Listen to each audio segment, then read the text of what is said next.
Welcome back to Primetime News and a special welcome to viewers on onespotmedia.com.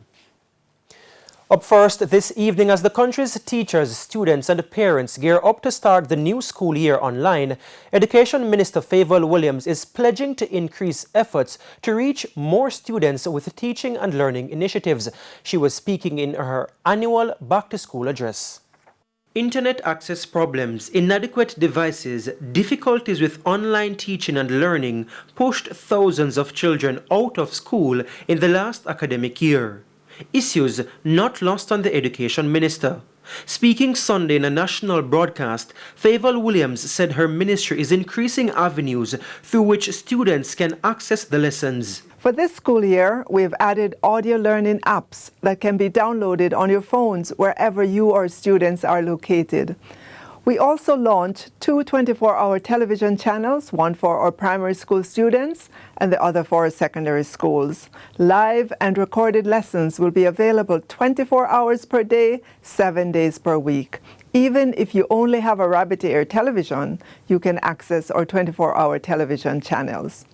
In addition to trying to reduce the digital divide, the Education Ministry is also hoping to reduce knowledge inequity, that is, the gap between high-performing students and other students. Across our primary schools this year, we will pivot to using more specialist subject teachers with an emphasis on mathematics and English language, the foundation subjects.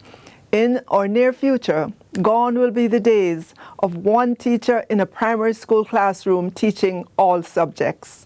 This is one of our flagship initiatives this school year, and we expect it to significantly raise the level of mathematics and English language knowledge in our primary schools. The 7-year high school will also be introduced this academic year. Any student who completed grade 11 in the last academic year and is not enrolled for the traditional CAPE curriculum is entitled to be offered admission to one of the new sixth form pathway programs to pursue a 2-year program of study. Ms. Williams says in January 2022, the ministry will begin its character education program. To teach our students a sense of diligence, how to focus on their studies, how to strive to do well, how to interact properly with their teachers and other students in and out of the classroom. We will be teaching them about their rights and duties as citizens, what it means to be a Jamaican. We want to teach them about a culture of peace.